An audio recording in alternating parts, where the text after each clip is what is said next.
Hi everyone, good afternoon. Good afternoon, ma'am.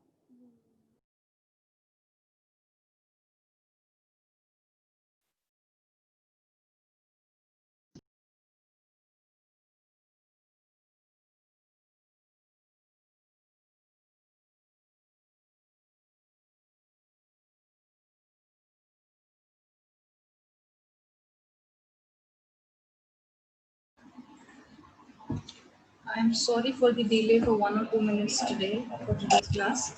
I was over the call with the Fandesa. So I'm just going to share with you my screen in a minute. Give me a minute.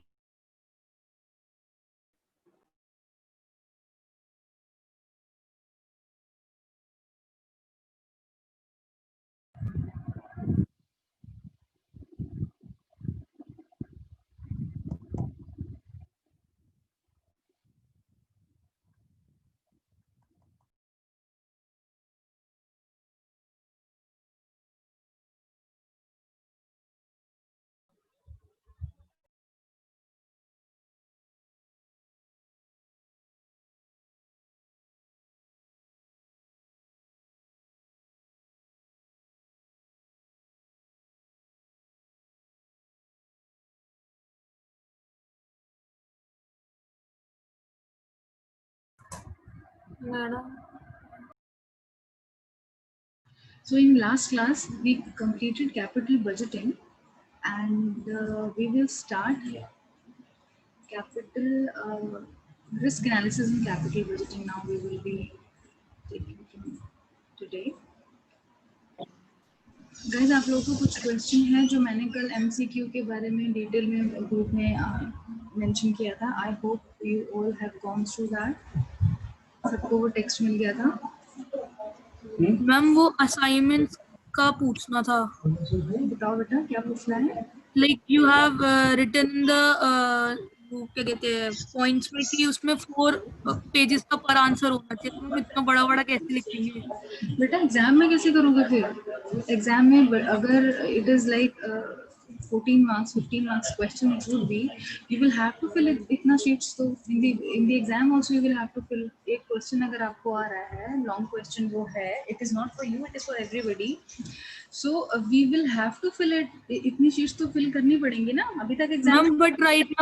Ma'am but right now like we are going with Google only, like books भी नहीं है हमारे पास, तो इतना content Google पे भी search करना मुश्किल हो जाता है. बेटा गूगल पे तो इतना कंटेंट है ना कि 4 नहीं आप 40 शीट्स भर सकते हो एक टॉपिक के बारे में. If you will type one word on Google you will get thousands of pages. Ma'am but like we have to read everything, तो हमारे पास अभी इतना वर्डन और भी असाइनमेंट्स आए हैं तो इतना मुश्किल हो जाता है मैम थोड़ा सा ना. बेटा इसीलिए एक हफ्ते का टाइम दे रही हूँ मैं और फैकल्टीज तो 2 दिन का दे रही हैं. आई अंडरस्टैंड आपके ऊपर बहुत ज़्यादा प्रेशर है और इसीलिए मैं एक डेट आपको इस तरीके से देती हूँ कि आपका वीकेंड में एक डे आ जाए कि आप वीकेंड में फुल डे आप फ्री हैं. So you should be able to manage that. मैंने फर्स्ट असाइनमेंट में लिमिट कितनी लिखनी है.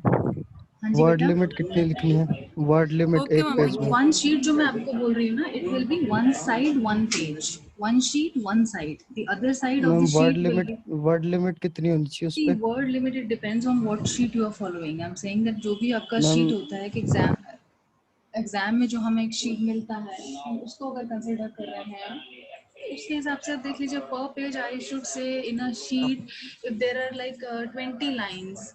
So 120 words would be there on one sheet, which will be more than enough. Class भी चल रही है. मैम उसमें 12 लाइन होती है जो पेपर की शीट होती है बस, हाँ तो क्योंकि 12 वो लाइन होती हैं ऑन हॉरिजॉन्टल एन में होती है एवरेज. ना. हाँ बेटा तो ऑन एन एवरेज आप एक लाइन में 10 वर्ड्स लिख पाओगे तो 100-120 वर्ड्स ही हुआ ना एक शीट पे. 400-500 यस नहीं मैम. लिख पाओगे एक आंसर में. ये तो बहुत ही छोटा है मैम बल्कि. हाँ बोलो. लेकिन जो हमारी शीट होती है उसमें 20 to 24 लाइंस होती है, तो उसके हिसाब से हमें कितना लिखना होगा. आप कंसिडर कर लीजिए 500 words at least for one answer. जितना लेंदी आप करने की कोशिश करेंगे ये आपके नोट्स बन रहे हैं, असाइनमेंट्स नहीं आपके नोट्स बन रहे हैं. एग्जाम्स में हेल्प होगा आपको. ठीक है. और कुछ question. Excuse me, ma'am. Yes please. Ma'am, it can't be like this. like that we can search the maximum content that we get for the answer instead of focusing on the number of word limit or amount of Obviously, that is what should be your main focus on. Your main focus should be on that, what content you are having and what quality content you are actually getting, you are able to gather from internet. There is huge data available on internet. So nobody, I would not accept this excuse that you're not getting the data on internet. It's just that you have to understand that which data you should be taking from there and putting it in your assignments. Refer the other notes also, which I am also sharing. If you will start typing those PPTs, which I actually have shared with you guys, I have already shared on groups, it will cover what I'm giving you. What minimum coverage I'm giving you, it will cover through my notes only. Google is an extra work you will be doing if you want to do. Right तो इतना ज़्यादा नहीं है और अगर आप इसको इस तरीके से प्रिपेयर नहीं करोगे तो फिर एग्जाम्स में कैसे आप इतना कैसे क्वालिफाई करने वाले हो? फिर एग्जाम्स में भी तो आपको अटेम्प्ट तो करने ही है इतने क्वेश्चंस। मैम लास्ट क्वेश्चन तो फिर छूट जाएगा ना ऐसे करेंगे तो। हाँ जी बेटा, नहीं प्लीज, लास्ट क्वेश्चन तो ऐसे छूट जाएगा। लास्ट क्वेश्चन मैम इतना अगर लेंथी हम लिखेंगे पेपर में तो एग्जाम लास्ट क्वेश्चन छूट सकता है। बेटा this is your strategy. How for example if I will give you the strategy कि आपको ये पता है, आपने सैम्पल पेपर्स पुराने उठाएंगे, आप देखेंगे, आपको पता है कितने क्वेश्चंस अटेम्प्ट करने होते हैं, कितना टाइम आपके पास है और कितनी शीट्स आपके पास है। ये सब हमको पहले से पता होता है, ये सब हमको पहले से पता होगा, राइट? कि कितनी शीट्स मेरे पास आएंगी, कितने आंसर्स मुझे अटेम्प्ट करने हैं और उस आंसर्स के हिसाब से आप शीट्स को डिवाइड करें कि पर आंसर कितना शीट आपका बन रहा है। क्वांटिटी तो आपको करना ही है रेफर, लेकिन quality of what you are attempting should also be considered by you guys कि आप क्या लिख रहे हो, वो भी इम्पोर्टेंट है। YMCA this university focuses on quality also. There are other universities जैसे MD यूनिवर्सिटी हो गया, कुछ हो गया, वो क्वांटिटी पर ज्यादा फोकस करते हैं। If you are filling all the sheets, you are getting 40 sheets, 5 answers, 8 sheets आपको फिल करना होगा। I have only given you 4।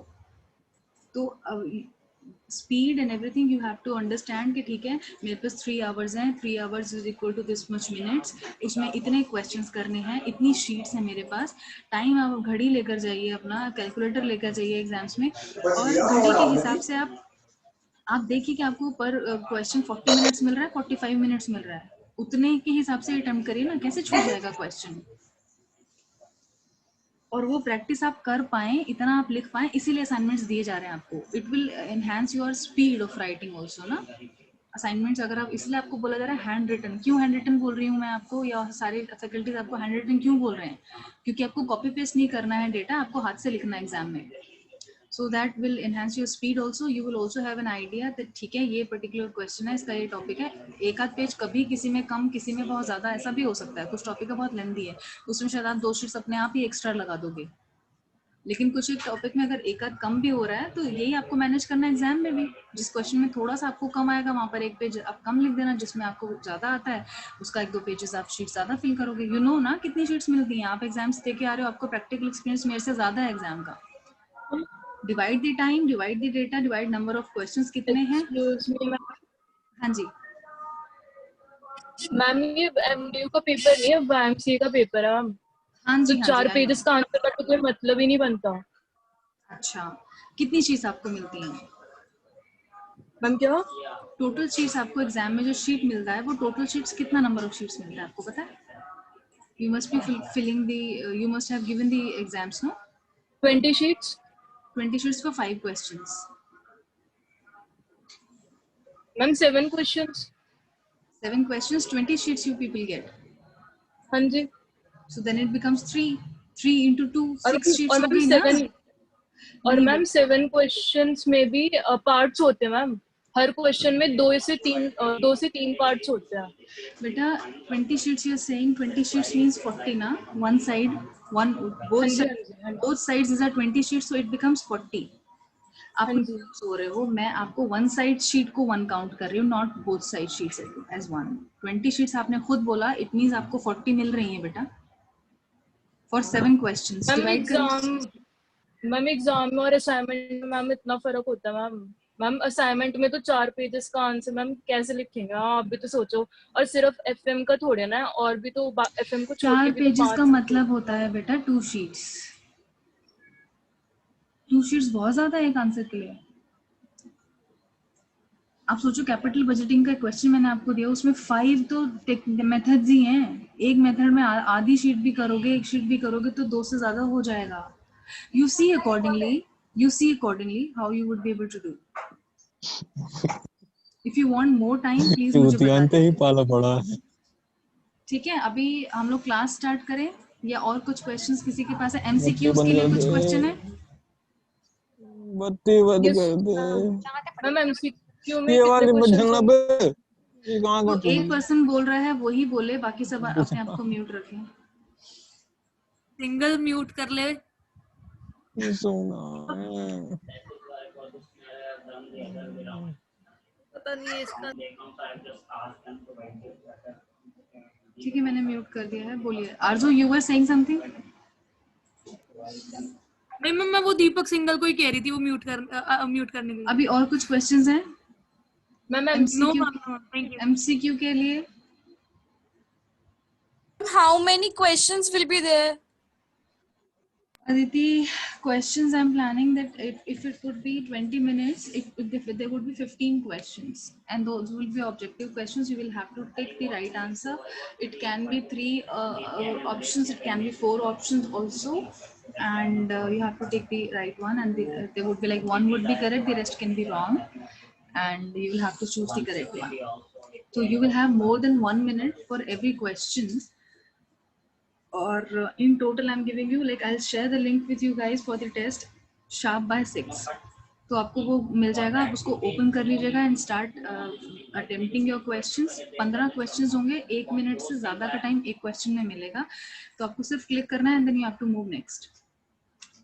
Ma'am वो तो ठीक है मैम, पर शाम के 6 बजे का टाइम तो मैम थोड़ा सा नहीं हो पाता मैम। आप बताओ किस टाइम पे सभी को प्रॉब्लम है? ज्यादातर लोगों को 6 o'clock अगर टाइम में प्रॉब्लम है, आई एम फ्लेक्सिबल इनफ। मैंने इसीलिए टाइम रखा है 6 का, so that you guys are all free from your classes and वो टेंशन नहीं रहेगा आपको कि मेरा ये क्लास है अभी या कुछ है।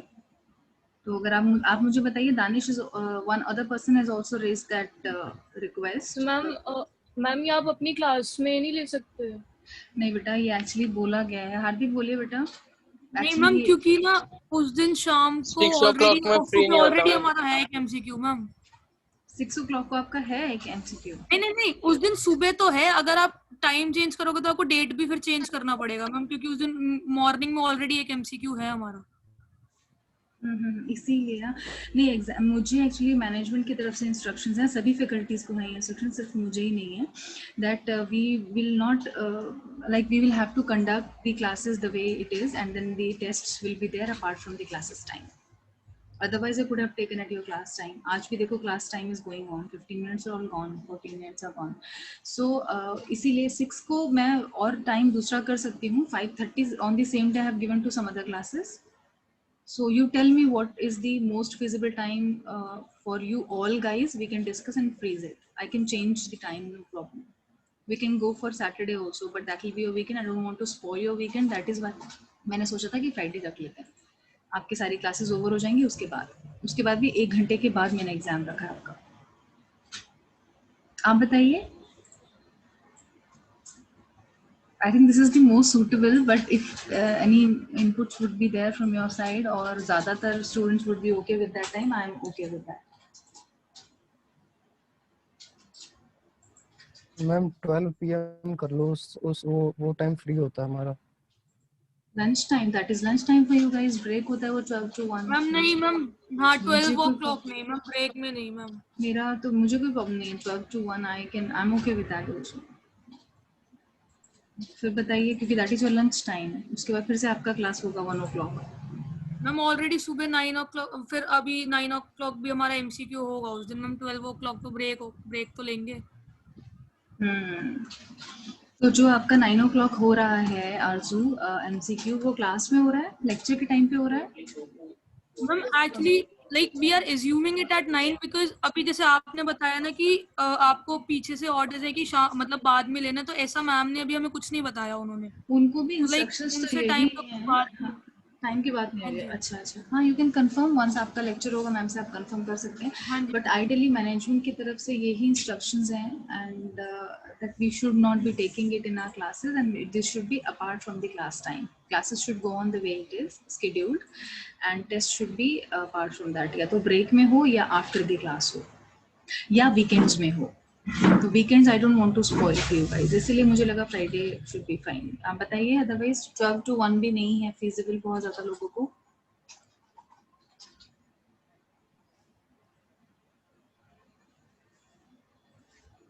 I think we should be okay with that Friday class, 6 p.m. only. अभी आपके पास 3 days, 4 days, 5 days, पूरा entire week है अभी आपके पास. We are on Monday. Ma'am Friday को आपकी क्लास होती नहीं है, बायोलॉजी की होती है, वो 3 PM से स्टार्ट होती है. बट आपकी तो कोई और क्लासेस होंगी ना scheduled? आप मुझे बताइए नो फ्राइडे का अपना ma'am, schedule. Ma'am 1 PM is free for Friday. You guys are free at 1 on Friday. So do you want me to put it at 1? Is everybody okay at 1 on Friday? No ma'am. Yes ma'am. Ma'am वो continuously हो जाएंगे ना classes 1 to 2, 2 to 3, 3 to 4. बेटा इसीलिए मैंने ये time जो है आफ्टर क्लासेस रखा है, सो that you should not have the 6 o'clock ठीक है ना, आप 6 o'clock रख दीजिए. Ma'am evening time is good ma'am, सही है बिल्कुल, कोई दिक्कत नहीं है. ठीक है, okay, because of your convenience only I have put this 6. Ma'am ठीक है मैम. मैम आइदर लाइक सब रिप्लाई करें या तो फिर वही है ना, अब 2-3 बच्चे हम बोल रहे हैं, कोई और भी तो बोले ना साथ में. बिजी. ठीक है, so let's freeze the time at 6 जो रखा है. 6 o'clock on Friday is okay. I think that is the best time which I have chosen. किसी को फिर भी कुछ इनपुट्स रहेंगे, कुछ भी रहेगा, please speak with me in the personal window on WhatsApp. अभी let's not waste the time of the lecture. We should actually cover this. Risk analysis बहुत बड़ा टॉपिक नहीं है, but we should be considering it. Capital budgeting we have already covered. You guys have understood capital budgeting क्या है, capital budgeting के क्या methods हैं more. Hello ma'am. Yes, Ajay. Ma'am आपने 20 मिनट दिए, मतलब एमसीक्यू 30 एमसीक्यू होंगे कम से कम, आप 20 मिनट दिए. 30 नहीं है बेटा, मैंने 15 ही रखने की कोशिश कर रही हूँ. 20 बोला है वैसे तो, मिनिमम 20 तो मैम MCQs. वो अगर 30 कुछ मार्क्स का ही तो होगा सेशनल. 30 का that we can do कि 2 हम उसको 15 into 2 कर सकते हैं. 2 question 2 marks का एक रहेगा. That तो is मैम not. कम से कम 20 मिनट तो मैम बहुत कम होंगे ना मैम उसके हिसाब नहीं से. तो अगर 30 बेटा, मार्क्स का हुआ आपको तो लिखना थोड़ी है बेटा. आपको एमसीक्यू का मतलब है मल्टीपल चॉइस क्वेश्चंस. आपके पास मैम वो ऑप्शंस है, तो आपको सिर्फ टिक करना है ना राजे. ऐसा कोई बहुत बड़ा कंटेंट नहीं लिखना जिसके लिए यू विल वांट टाइम. आपको क्वेश्चन पढ़ना है, आपके पास आंसर सारे सामने ही है, उसमें से जो भी आंसर ठीक है उस पर टिक करना है आपको. You don't even have to write the answer. Ma'am reading करने में भी तो टाइम लगेगा, ये तो है नहीं कि मैम ऐसे ही कर देंगे. More than 1 minute you getting पर आंसर पर क्वेश्चन. 15 ही दूंगी मैं ज्यादा से ज्यादा. ओके. ठीक है. और आपके पास 20 मिनट्स तो मैंने एग्जाम का टाइम रखा है, बट आइडियली आप देखें तो आपके पास 30 मिनट्स हैं. I will accept all the tests जो भी मुझे सबमिट होंगे बिटवीन 6 to 6:30. 6:30 के बाद वाले नहीं एक्सेप्ट करूंगी मैं, बट 6:30 तक तो करूंगी. तो sharp 6 you will be getting it. 10 minutes मैंने एक्सटेंड इसलिए करा है because you will be filling your name and roll number also, which can take 1 minute. ठीक है. I hope I'm clear with MCQs and assignments and all those things now. Assignment के लिए second assignment मैं आपको दे चुकी हूँ, and I have given you the date of Sunday, which is 27th I think. Sunday आपके पास है, Saturday भी है आपके पास. दीपक कुछ बोलना है? ठीक है. So I'm going to start now. We did cover all the methods of this capital budgeting. उनकी क्या advantages हैं, क्या disadvantages हैं, और क्या फॉर्मूले हैं, और किस तरह से आप उनको एक्सेल करेंगे. आपका मेन काम है कि इन पर्टिकुलर मेथड्स को एक्सेल कैसे कर पाएंगे आप.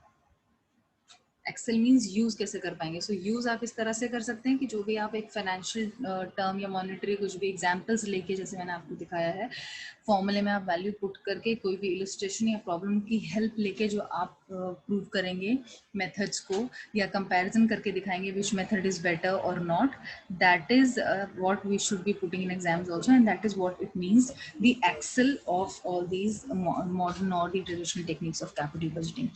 अब कैपिटल बजटिंग में एक इम्पॉर्टेंट चीज़ है जो बहुत इंपॉर्टेंट फैक्टर है, वो है रिस्क।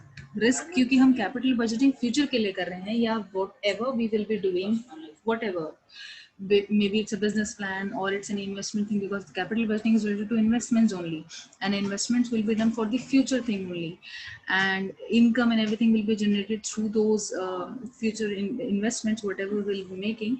So risk को पढ़ना भी हमारे लिए इसलिए important हो जाता है क्योंकि हम कोई भी डिसीजन ले रहे हैं इन्वेस्टमेंट का, we obviously are actually doing R&D whatever, हमारा एनालिसिस हो रहा है डिफरेंट मेथड्स के थ्रू, हम अपनी जो भी हमारा आउटकम है उसको एनालाइज कर रहे हैं, और एनालिसिस करने के बाद हम डिसीजन ले रहे हैं that which project is better for the investment और नॉट। बट अभी तक हमने रिस्क उसमें फैक्टर नहीं किया था, किसी भी मेथड में रिस्क को हमने फैक्टर नहीं किया था, तो हम रिस्क को कैसे एनालाइज करेंगे, इसको हम सेपरेटली पढ़ रहे हैं। रिस्क एनालाइज करने के दो मेथड्स हैं, risk adjusted discount rate method and certainty equivalent method. ये दोनों मेथड इसी नेम से आपके सिलेबस में आपको दिए हुए हैं। If you will go through कि कैपिटल बजटिंग के methods and it's Excel and all that, उसके बाद रिस्क एनालिसिस, और रिस्क एनालिसिस के आगे ये दो मेथड्स दिए हुए हैं। तो हम सिर्फ ये दो मेथड्स ही पढ़ेंगे, not going into very much depth of this topic, but we can not ignore risk, so we will be studying this. So capital budgeting and risk का क्या रिलेशनशिप है? Uncertainties can exist when the outcome of an event is not known for certain, यानी कि हम कोई भी काम जो भी करने जा रहे हैं, कोई भी इवेंट का मतलब यहाँ पर हो गया कोई भी इन्वेस्टमेंट हो सकती है, या कोई भी ऐसा प्रोजेक्ट जिसमें हम पैसा लगाने जा रहे हैं, या कोई भी ऐसा इवेंट हम जो बिजनेस से रिलेटेड करने वाले हैं जो जिसका आउटकम हमको नहीं पता। We can only analyze the outcome and we can only assume that okay, this would be the outcome, this can be the outcome, this cannot be the outcome also, uncertainty तो होगी। तो जहाँ पर uncertainty है या certainty नहीं है, uncertainty है या सर्टेनिटी नहीं है, बेसिकली उस फ्यूचर कंडीशन में हमको जहाँ पर भी uncertainties can be existing and we do not know the exact outcome कि इसमें यहाँ पर इतना इन्वेस्टमेंट करने से या ऐसा काम करने से एग्जैक्टली ऐसा ही होगा, वहाँ पर रिस्क इन्वॉल्व होता है। When dealing with the assets whose cash flows are expected to extend beyond 1 year, यानी कि 1 year तो बहुत शॉर्ट पीरियड हो गया, 1 year to certain extent हम फिर भी बहुत हद तक इसको रिस्क को कम कर सकते हैं, क्योंकि 1 साल बहुत छोटा टाइम होता है। आज जैसे सिचुएशन है, हम मोर और लेस 1 साल बाद भी ऐसी ही होगी, बट 10 साल बाद ऐसी होगी ये श्योर नहीं है। सो certain that's the element of risk in that situation, basically where we do not know कि कहाँ से cash flows कितना आएगा, and the time involved is more than 1 year, generally more than 1 year, वहाँ पर risk involved होता है। Evaluation of risk, now उस risk को evaluate करने के लिए जो डिपेंड करता है, किस चीज पर डिपेंड करता है कि डिसीजन मेकर के पास इतनी एबिलिटी हो कि he can understand and identify the nature of the uncertainty surrounding the key variables. की वेरिएबल्स क्या होते हैं? वो चीजें जो चेंज हो सकती हैं, चेंज होंगी, वेरी हो सकती हैं, वेरिएबल।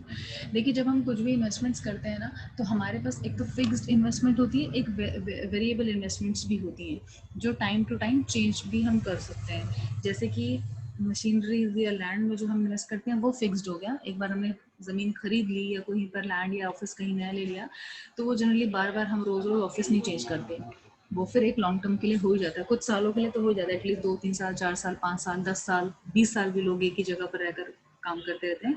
तो वो हो गया फिक्स्ड एसेट में इन्वेस्टमेंट करना।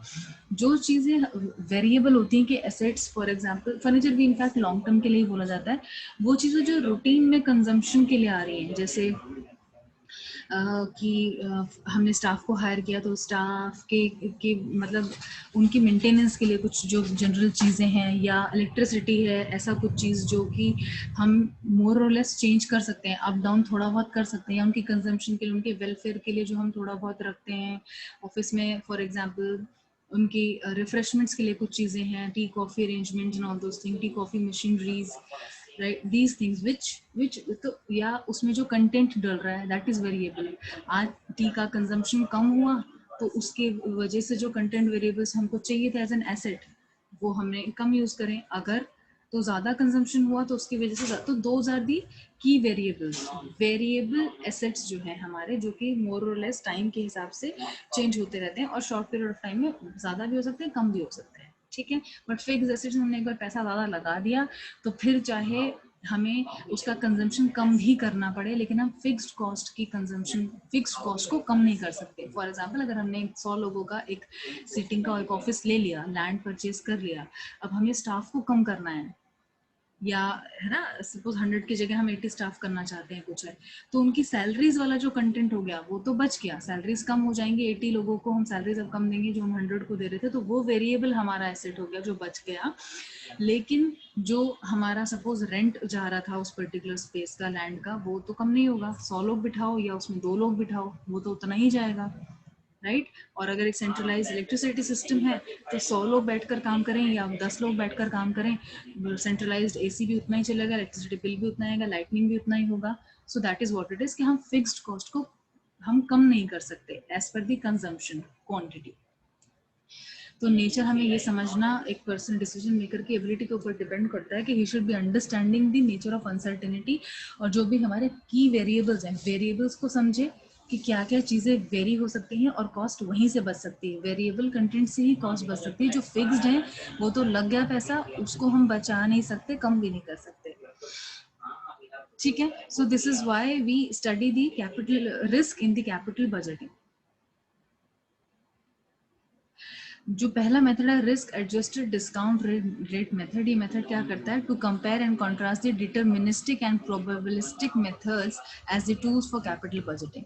The method usually used in capital budgeting is to calculate the best estimate based on the available data and use it as an input in the evaluation model।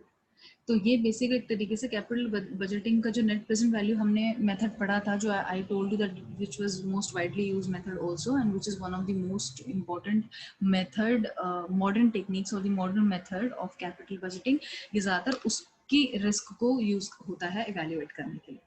NPV is an indicator how much value an investment adds to the firm. Net present value जैसा नाम बता रहा है कि it is an indicator of how much value an investment adds to the firm. कितना पैसा add करेगी कोई भी एक इन्वेस्टमेंट या कोई भी एक प्रोजेक्ट जिसमें हमने पैसा लगाया है, ये हम NPV हमें बताता है, क्योंकि प्रेजेंट वैल्यू कैलकुलेट करके बता रहा है हमको 10 साल के बाद भी अगर कुछ पैसा इनफ्लो होगा बिजनेस में, उसकी आज की वैल्यू कैलकुलेट करके वो उसको कंसिडर करेगा, ना कि एग्जैक्टली वही अमाउंट उठा लेगा जो हमें 10 ईयर्स के बाद मिल रहा है। Okay, it estimates the future value of the project variables. Future value क्या रहेगा या फ्यूचर वैल्यूज का आज प्रेजेंट वैल्यू क्या है उसको कंसिडर करेगा। Future values in the sense कि जो हमारी आज की वैल्यू है उसके हिसाब से फ्यूचर वैल्यू को कम कर देगा, नॉट एग्जैक्टली कि जो एग्जैक्ट हमें मिलेगा इनफ्लो वो हम कंसिडर करेंगे, but we will consider the exact value as per the today's term when we are actually investing our paisa or our money or whatever investment we are doing, ठीक है।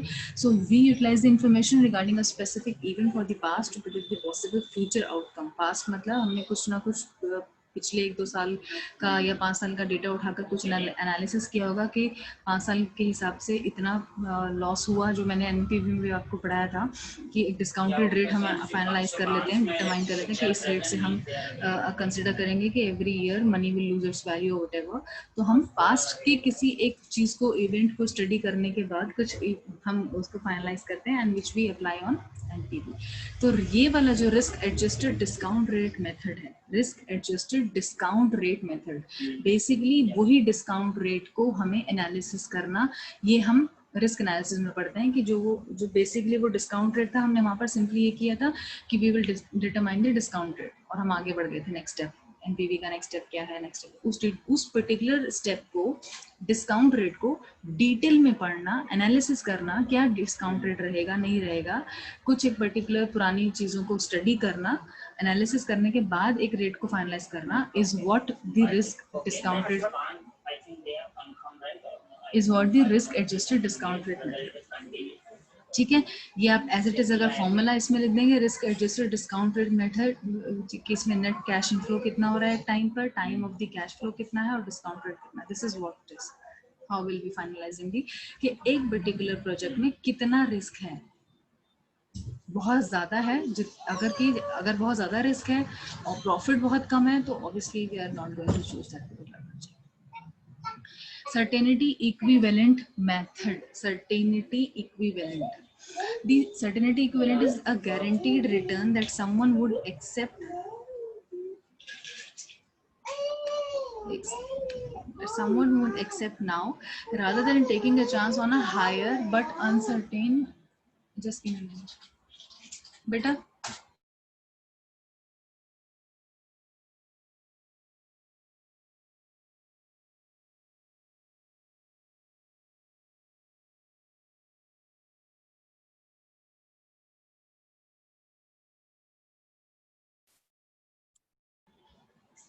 Sorry for the interruption, guys. Okay, so certainty equivalent is a guaranteed return. Certainty equivalent का मतलब ये क्या हमें बता रहा है? It is a guaranteed return that someone would accept now, rather than taking a chance on a higher but uncertain return in the future. मतलब ये रिस्क मेथड क्या बताता है कि हमारे पास एक गारंटीड मतलब वो है रेट ऑफ रिटर्न की फिक्स्ड इतना तो मिलेगा ही मिलेगा एवरी ईयर, रादर देन हम ये एक्सपेक्ट करें जैसे कि हम म्यूचुअल फंड्स में इन्वेस्ट करते हैं.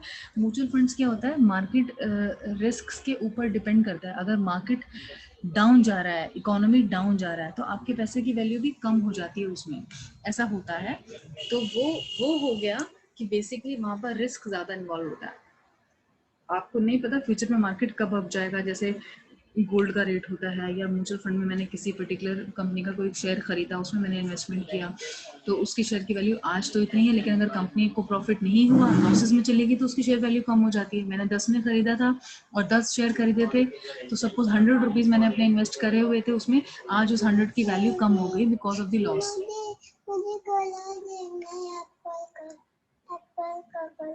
So I'm sorry for the interruption, guys. So this basically यही चीज कि अगर हम एक ऐसी जगह पर इन्वेस्ट करें रादर देन म्यूचुअल फंड्स जहां पर कि हमें फिक्स रेट ऑफ रिटर्न मिलेगा हर साल.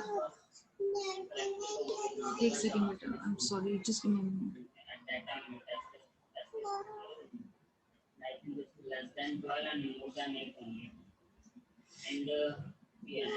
बेटा अभी नहीं चल रहा है, इसके बाद में बात करते हैं, है ना, थोड़ी देर.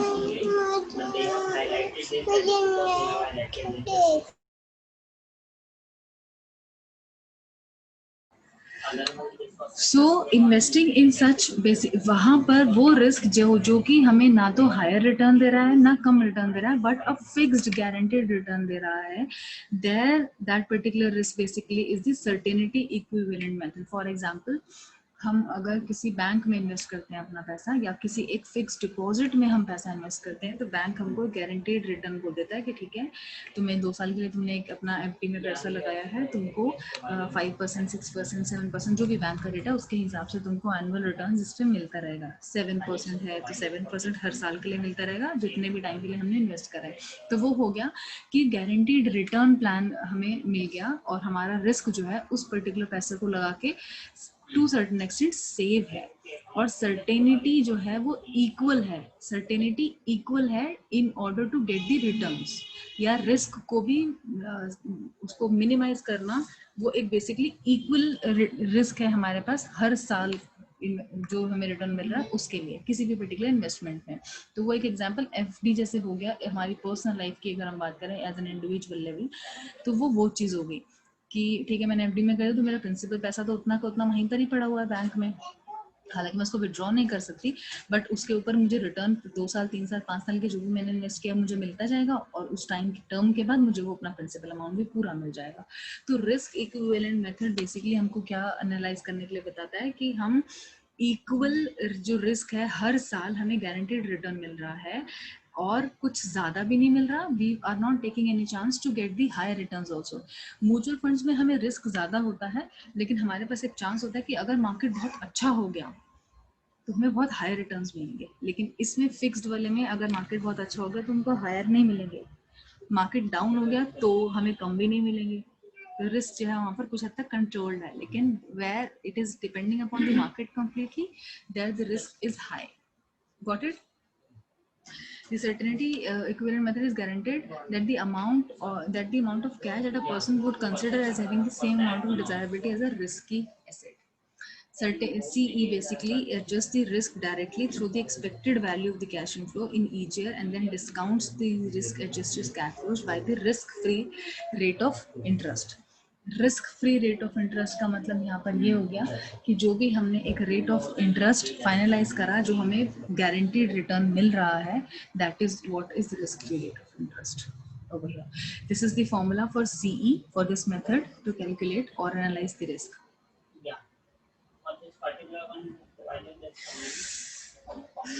हम लोग इस फॉर्मूला को कैसे यूज कर सकते हैं, एक इलस्ट्रेशन है छोटी सी जो मैंने रखी है. The idea of certainty, just give me a minute guys, मैं आपका पहले अटेंडेंस क्लिक कर लेती हूँ. ये है, we are about to get the meeting over in 4 minutes, so I'm just going to click the attendance first.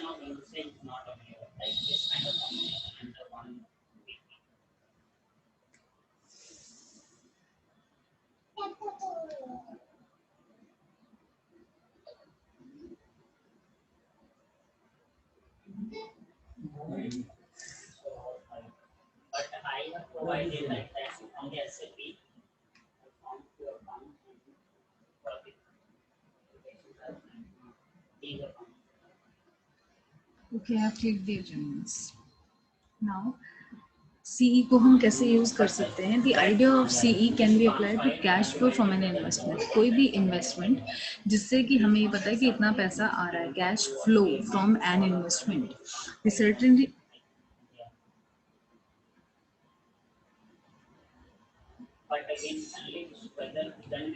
What has happened? Can you guys see my screen? Yes, ma'am. I'm sorry. Okay. So the certainty cash inflow is the risk-free cash flow that an investor or manager considers equal to a different expected cash flow, which is higher but also riskier.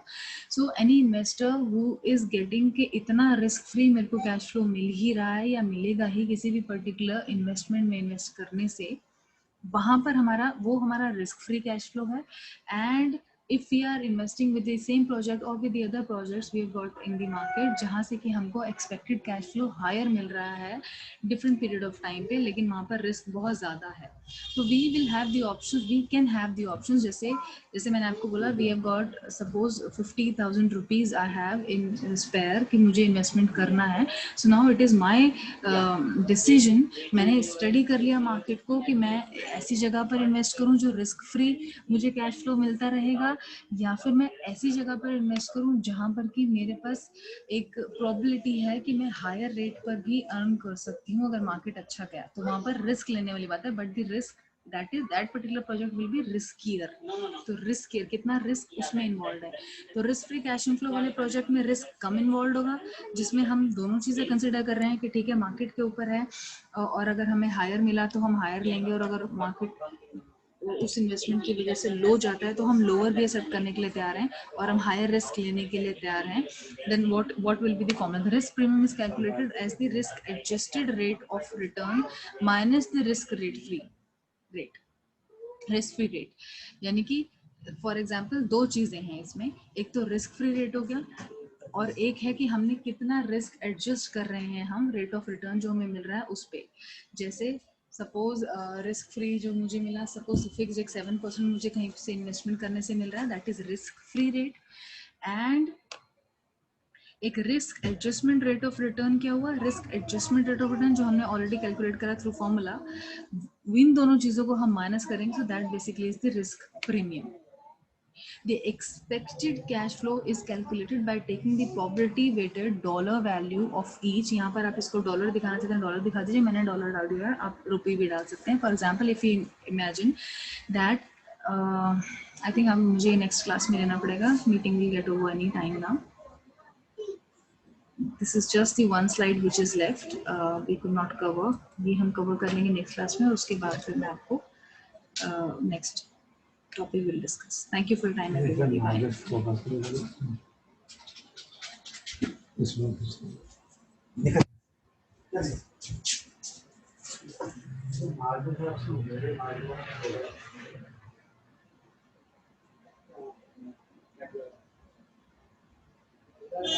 Enough नीचे जाओ उधर के